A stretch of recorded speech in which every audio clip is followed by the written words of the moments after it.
Bien, estamos ahora con el antropólogo y periodista Jorge Morelli, quien ha publicado recientemente una columna con un tema muy sugerente, muy interesante. Se llama Un lago Titicaca dentro de los Andes. Y bueno, sobre eso vamos a hablar con él, porque está proponiendo unas políticas que permitan almacenar gran cantidad de agua en los Andes, precisamente para enfrentar, entre otras cosas, el cambio climático y para resolver el problema que hay entre la minería y la agricultura. Jorge, buenas noches. ¿Qué tal? Hola Jaime, ¿cómo estás? Gracias por invitarme. No, por favor, gracias por venir. Muy interesante esto. ¿Cuál sería el planteamiento que estás desarrollando? Mira, estos días hemos visto con mucho dramatismo, como cada verano, cómo los huaicos en toda la sierra del Perú comienza a destruir, a llevarse vidas humanas, infraestructura, puentes, carreteras, cultivos. Y esto se repite año a año como si fuese la voluntad de Dios, como si fuese la furia de la naturaleza, como dicen los periodistas con frecuencia. Y no hay tal. Eso es simplemente producto del descuido que ha hecho que perdamos el control del ciclo del agua de los Andes. Ajá. Perdido por siglos, dicho sea de paso. Jaime, tú no habrás olvidado cuando éramos muchachos, teníamos 20 años y andábamos por las comunidades. En esa época creo que hicimos en cierto modo una especie de juramento, en el sentido de no cejar hasta que el Estado peruano dejara de darle la espalda a la sierra. Creo que esto era un valor entendido en toda nuestra generación. Y efectivamente han pasado 40 años desde entonces y hemos tenido que librar una guerra contra el terrorismo desde entonces. Pasamos por Uchurajay, recordarás tantas cosas, eso sería una historia larga. El hecho es que en esos 40 años es el momento ahora, como siempre lo fue, de retomar el ciclo del agua, del control del ciclo del agua perdido. ¿Cómo se hace esto? No es tan difícil como parece, creo yo. El secreto está en que las comunidades y las minas trabajen juntos, de tal modo que puedan trabajar sobre 2 millones de hectáreas en toda la sierra del Perú, desde Cajamarca hasta Puno. 2 millones de hectáreas de puna, con una tecnología que es prehispánica, incluso preincaica tal vez, y que es muy simple.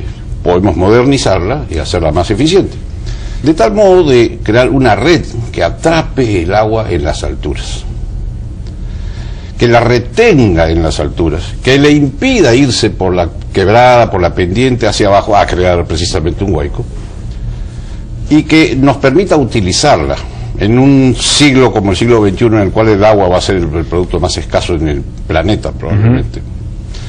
Entonces, si lográramos que las comunidades y las minas, de acuerdo, trabajaran 2 millones de hectáreas de puna, el cálculo de los ingenieros es que podríamos poner dentro de la cordillera de los Andes 10.000 millones de metros cúbicos de agua.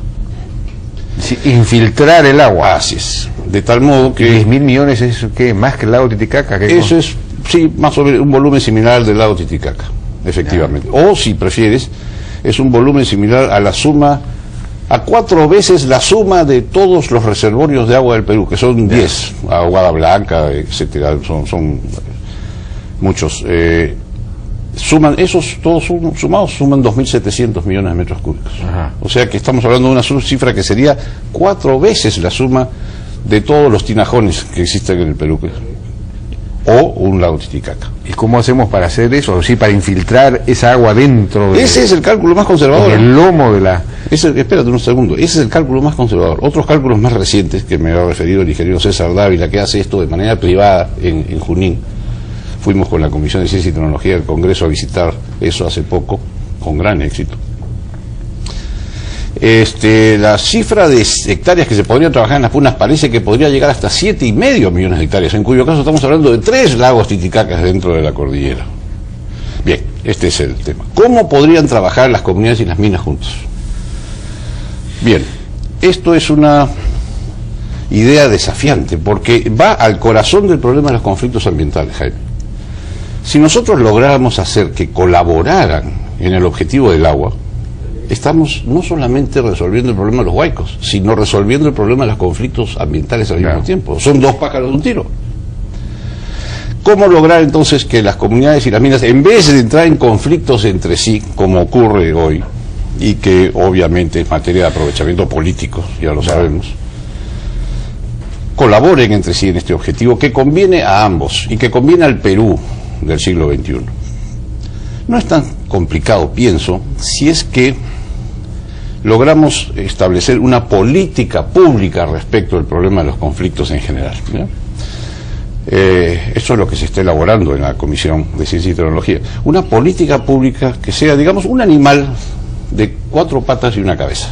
Ajá. ¿Cuáles serían estas 4 patas?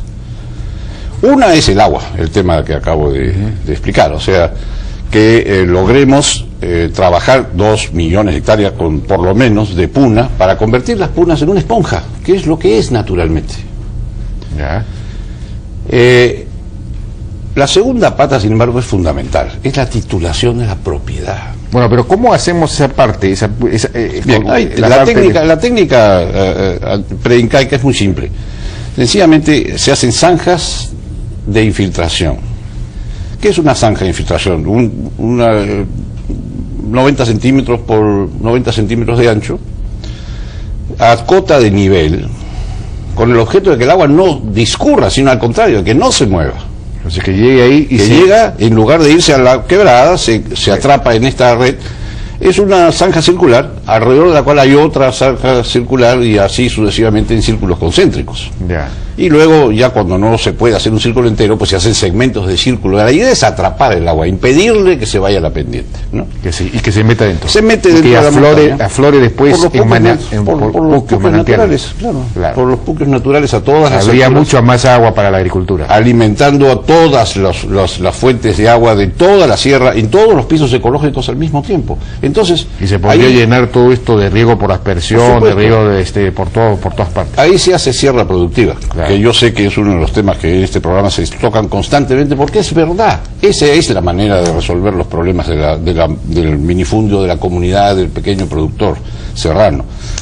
Pero claro, es complementario con la idea de que exista pues una reserva de agua gigantesca dentro de los Andes, ¿no? Entonces, esta es la primera pata de esta política. La segunda es titular la propiedad.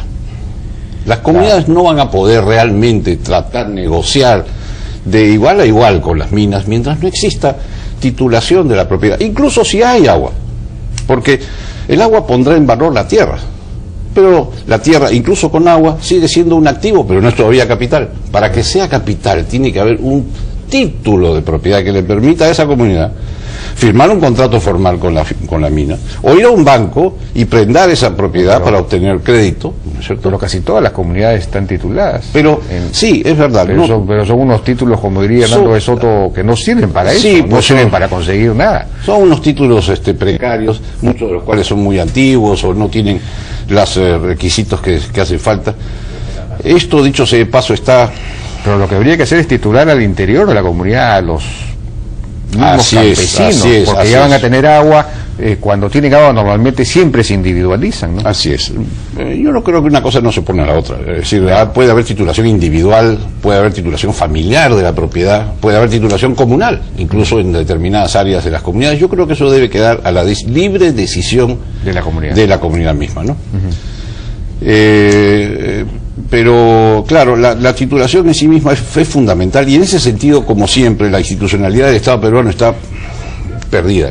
Nuevamente está pasando, al parecer, la función de titular la propiedad de la tierra, está pasando nuevamente al Ministerio de Agricultura, luego de haber estado en COFOPRI años atrás, donde hubo un gran progreso en los años 90 en la titulación de la propiedad. Es el momento en que más avanzó.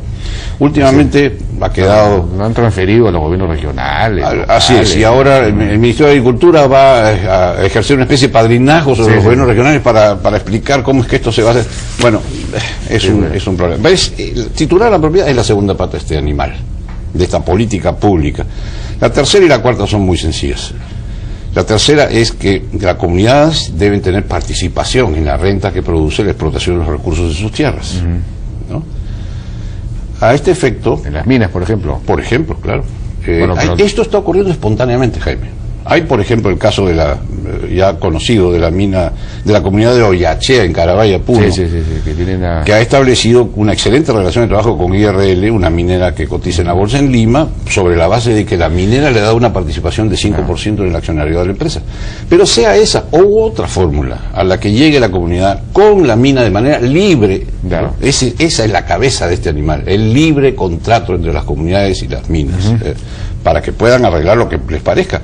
En otros lados no es el 5% de las acciones, sino el 3% de las utilidades. En fin, eso hay que dejarlo a la libre decisión. Solo así será posible la cuarta pata, que es la consulta previa.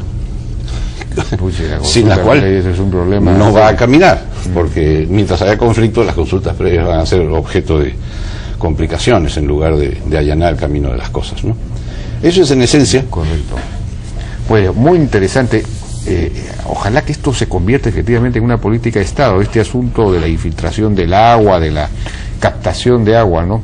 Es una política, me dices, la Comisión de Ciencia y Tecnología está trabajando en eso. El presidente de la comisión, el congresista Jesús Hurtado, que es del grupo parlamentario fujimorista, lo que quiere efectivamente es hacer una propuesta de una política pública o un plan que abarque estas cosas y que en el centro de ese plan obviamente es el tema del agua, ¿no? Poner en valor la tierra, lo que queríamos desde jóvenes. Esta es una propuesta de gran envergadura, de enorme importancia, y ojalá efectivamente tome cuerpo y se lleve adelante, porque resolvería efectivamente no solo el problema del agua, el problema de la pobreza, el problema de la relación con la minería, el problema, en fin, del conflicto social en el Perú. ¿Te imaginas las punas con agua? Tienes ahí riqueza forestal, inversiones en ganadería de alpacas. Dicho sea de paso, el último censo agropecuario dice que los campesinos están dejando las ovejas y pasando las alpacas. Sí. Extraordinario. Sí, sí. En fin, tienes agricultura, no solamente de papas o de cebada, sino productos más sofisticados. En fin, así es infinito los beneficios. No son 2 pájaros de un tiro, son como 7. Jorge Morelli, muchas gracias por tu participación. Vamos a estar atentos a la evolución de esta idea que ojalá se convierta en realidad. Con tu ayuda lo lograremos. No, por supuesto, encantado. Vamos a una pausa y regresamos con Miguel Santillana para hablar de digamos, qué está pasando ahora en los distintos escenarios conflictivos precisamente. Regresamos.